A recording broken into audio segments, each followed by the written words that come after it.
ETF index mutual funds నేర్చుకుని stock మార్కెట్లో రాణించాలనుకుంటున్నారా? వెంటనే ఈ నెంబర్కి కాల్ చేయండి. నమస్తే రమగారు. నమస్తే జయ. రమగారు, తల్లికి చెప్పకూడని పని చేయకూడదు. అంటే మనం ఏం చేసినా, ఎవరమైనా, ఏ వయసులో ఉన్నా, ఎంత పెద్దవాళ్ళమైనా సరే అమ్మకి చెప్పేలాగా ఉండాలి. అంటే దాని అర్థం అంత అంత ఫెయిర్గా ఉండాలని. పిల్లలకు కూడా అదే చెప్తాం కదా రమగారు. ఈవెన్ నేనైనా స్కూల్లో ఏం జరిగినా నాకు చెప్పు, బయట ఫ్రెండ్స్ అసలు టోటల్గా నీ చుట్టూ ఏం జరుగుతున్నా నాకు చెప్పని పిల్లకి చెప్తూనే ఉంటాను. ఎవరైనా, ప్రతి మదర్, మీరు కూడా అలాగే చెప్తారేమో. అది చాలా అవసరం కదా రమ్మగారు. అవసరం జయ. ఈ రోజుల్లో ఏంటంటే పిల్లలు దారి తప్పిపోయే ప్రమాదము ఉంది, ఒకటి ప్రమాదాలకి లోనయ్యే ప్రమాదము ఉంది. ఈ రెండు చాలా కష్టతరమైన పరిస్థితి ఈ రోజున. ఇప్పుడు మనం అందరం కూడా మొత్తం పిల్లలున్న ప్రతి పేరెంట్, చిన్న పెద్ద, డబ్బులు ఉన్న వాళ్ళు, డబ్బులు లేని వాళ్ళు, పెద్ద పెద్ద ఉద్యోగాల వాళ్ళు, సామాన్యంగా చిన్న పని చేసుకుని సంపాదించుకునే వాళ్ళు, ఎవరికైనా ఎండ్ ఆఫ్ ద డే తమ పిల్లలు తప్ప ఇంకేం అక్కర్లేదు. పిల్లల సంతోషం, పిల్లల క్షేమం, పిల్లల సేఫ్టీ, అదే ముఖ్యం. నీకు, నాకు, మన డ్రైవర్కి, రోడ్డు మీద తిరిగే ఆటో డ్రైవర్కి, కూలి పనికి వెళ్ళే ఒక సాధారణ సోదరుడికి కూడా, ఎవరికైనా సాయంత్రం అయ్యేసరికల్లా తమ పిల్లలు ఒక ముద్ద అన్నం తిన్నారు, ఆరోగ్యంగా ఉన్నారు, సేఫ్గా క్షేమంగా ఉన్నారు అనేదే కావాలి. అవునండి, ఎవ్వరి పిల్లలకైనా అదే కావాలి. ఇప్పుడు ఏమవుతుందంటే, ఒక పిల్లాడు ఏదైనా పొరపాటు చేసినా, తప్పు చేసినా, చేయకూడని పని చేసినా, లేదా ఒక ప్రమాదానికి లోనైనా, ఒక తల్లి బిడ్డ ఈ పని చేస్తే ఇంకో తల్లి బిడ్డే దానికి కారణం అవుతూ ఉంటాడు. ఇంకొకళ్ళు, ఇప్పుడు వాళ్ళకి సేఫ్టీ కావాలి, వీళ్ళకి సేఫ్టీ కావాలి, మనకు కావాల్సిందే అది. అవునవును. ఎవరికైనా తమ పిల్లలు తమ దగ్గర రహస్యాలు దాచకూడదు, ఏదైనా చెడు పని చేసి తమకు తెలియకుండా ఉంచకూడదు, ఏదైనా పొరపాటు చేసి తమకు తెలియకుండా ఉంచకూడదు అనే ఉంటుంది.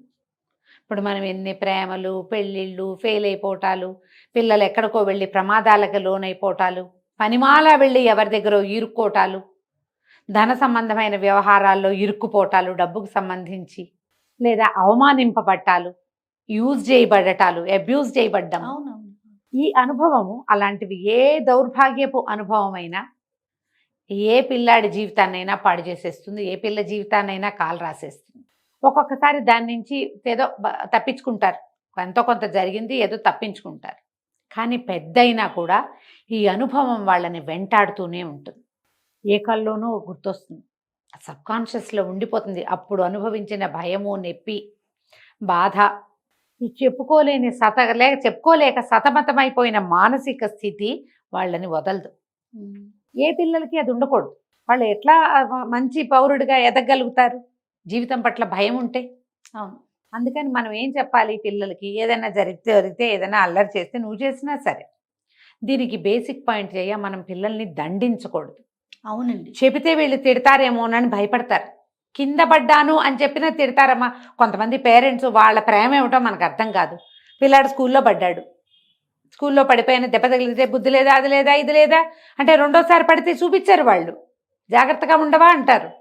ఉంటాడు, ఎందుకు ఉండడు? వాడికైనా దెబ్బలు కొట్టుకోవాలని ఏ పిల్లాడికైనా ఉంటుందమ్మా? ఏదో పిచ్చి ఆట ఆడతారు, రెండోసారి వాడికే జాగ్రత్త వస్తుంది. జాగ్రత్త చెప్పాలి, నాన్న చూడు అజాగ్రత్తగా ఉంటే ఎలా తగిలిందో అంటాం వేరు, బుద్ధి లేదా అంటే ఇంకా చెప్పడు వాడు. ఎవరి సంగతి చెప్పినా మనం వైల్డ్గా రియాక్ట్ అయిపోతాం. ఎవరో ఎక్కడో ఏదో చేశారనగానే మన పిల్లలకి ధర్మపన్నాలు చెప్పడం మొదలు పెడతాం. వాళ్ళు అట్లా చేశారట, నువ్వు కూడా అలా చేయకూడదు అలా అంటాం. చూడు ఎంత ప్రమాదానికి లోనయ్యారు, జాగ్రత్తగా ఉండాలి అని కన్వే చేయటం మానేసి నువ్వు కూడా అలాంటివే చేస్తావు అంటారు పిల్లల్ని ముందుగానే. అసలు నేను కొంతమంది దగ్గర విన్నాను, పిల్లల మొహం మీద ఏముంది, పెద్దయ్యాక పిల్లల మొహం మీద దిండు పెట్టి నొక్కి చంపేస్తారంటారు తండ్రులు. పిల్లలు ఎదురుగుండా ఏం మాటలు అవి? వాడెవడో చేశాడు, న్యూసుల్లో చూడంగానే మొదలు పెడతారు. అవునండి, టీవీలో చూసేసరికి స్టార్ట్ చేస్తారు. అతి జాగ్రత్తలు కూడా రామగారు, ఇది కూడా నేను వింటూ ఉంటాను. ఎక్కడో ఏదో జరిగింది, జాగ్రత్త చాలా అవసరం. కానీ ముందుగానే మనం పిల్లల్ని బంధిస్తే ఎట్లా జాగ్రత్త చెప్పి, ఆ జాగ్రత్త కూడా వాళ్ళని కాషస్గా ఉంచేలాగా చేయాలి, కానీ వాళ్ళకి విరక్తి పుట్టించేలాగా చేయకూడదు. దాంతో ఏమవుతుంది, క్రమంగా వాళ్ళు ఎక్కడికైనా వెళ్తుంటే చెప్పరు, ఏదైనా చేస్తే చెప్పరు, కొత్తగా ఏదైనా చేస్తే చెప్పరు, ఏదైనా జరిగితే చెప్పరు. ఇవన్నీ వచ్చేస్తాయి. ఇది ఒక పెద్ద సమస్య. ఇది చిన్నప్పటి పెంపకాల నుంచే నువ్వు ఫ్రీగా వదిలేయకూడదు, గట్టిగా పట్టుకోకూడదు. ఈ మధ్య మార్గం ఉంది చూడు, దాంట్లో ఉండటమే చాలా కష్టం చేయాలి, చాలా కష్టం. ముందు పిల్లలు ప్రతిదీ మనకి చెప్పేలాగా ఉండాలి. పెద్దవాళ్ళందరూ ఇవే మాటలు చెప్తారు జయ, అమ్మకి చెప్పలేని పనిని నువ్వు చేయకూడదు అని. అదే కదా పాయింట్. మరి ఇప్పుడు ఏదో చేసావు, నేను ఇలా చేశాను అని నువ్వు మీ అమ్మకి చెప్పలేకపోతే అది పరమ తప్పు. ఇంకా అసలు అది ఏదైనా ఏ రకమైన వ్యవహారమైనా కానీ, నేను ఈ పని చేశాను, అది చేయకూడదు అని నీకు తెలుసు కాబట్టే నువ్వు మీ అమ్మకి చెప్పవు. తల్లులు పిల్లలు అన్నీ వింటారు మామూలుగా, అలా అయింది ఇలా అయింది అదేదో చెప్తారు పిల్లలు రకరకాలు. నీ తప్పు కూడా నువ్వు చెప్పగలిగేంత మాత్రమే చేయి తప్పు. నాకు ఊరుకోబుద్ధి కాలేదు అందుకే నేను ఇలా అన్నాను, నాకు ఊరుకోవాలనిపించలేదు అందుకే నేను అలా చేశాను, అలా చెప్పగలిగావనుకో నీ తప్పు మోతాదు చిన్నది, చాలా చిన్నది. కానీ అసలు నువ్వేం చేశావో మీ అమ్మకి చెప్పలేకపోయావు అంటే చెయ్యకూడని బ్లండర్ మిస్టేక్ చేసినట్టు. ఆ ధోరణి మానేయాలి పిల్లలు. దీన్ని మనం పిల్లలకి కన్వే చేయాలి, చెప్పాలి. నువ్వు ఏం చేసినా నాకు చెప్పగలిగేంత పొరపాటు మాత్రమే చేయి, ఏం చేసినా చెప్పు నాకు, ఒకవేళ పెద్దదే చేసినా నాకు చెప్పు అని నేర్పించుకోవాలి.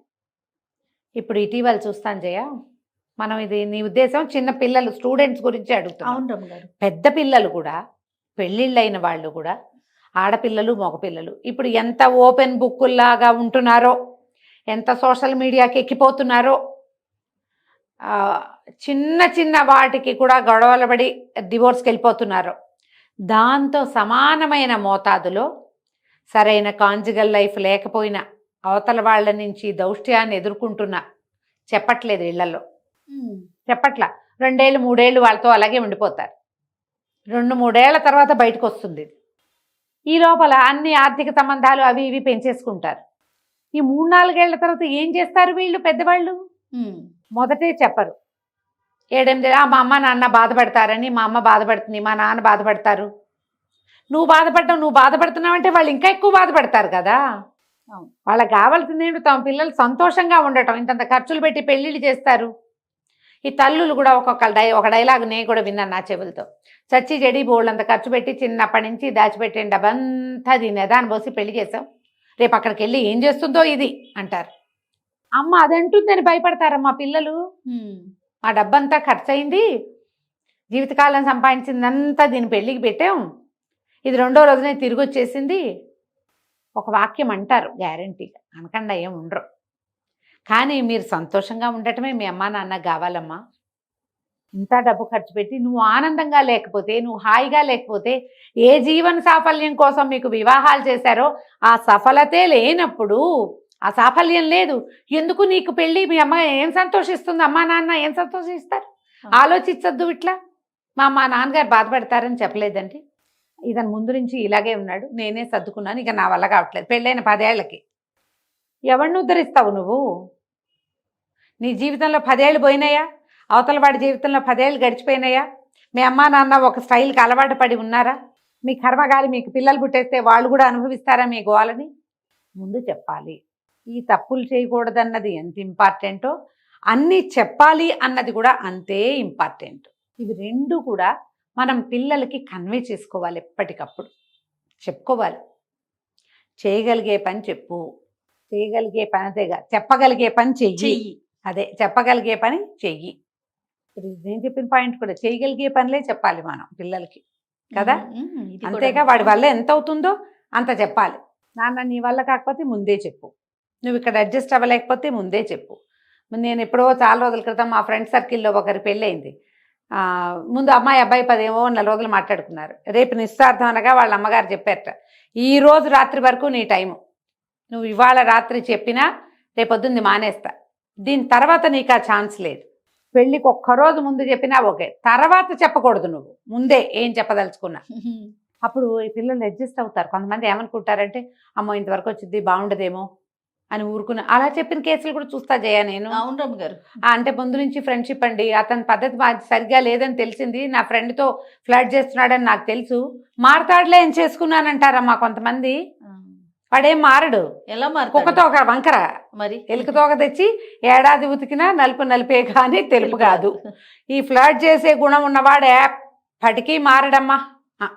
అవకాశం ఉన్నప్పుడు ముందు మీరే మీరే మారిపోవాలి, మీ మనసే మార్చుకోండి తల్లులారా. మీరే జాగ్రత్త పడాలి. అవును రమ్య. ఒకవేళ ఇలాంటివి ఉంటే మీరు అమ్మలతో చెప్పారనుకో, అమ్మ మీకంటే ఇంకా బెటర్గా ఆలోచిస్తుంది అనుభవంతో, Yes. లేదా పెద్దక్కయ్యతోటి చెప్పిన ఆలోచించి డిసైడ్ చేసుకోవచ్చు. చెప్పగలిగేవి మాత్రమే చేయండి, అంతే. అంతే.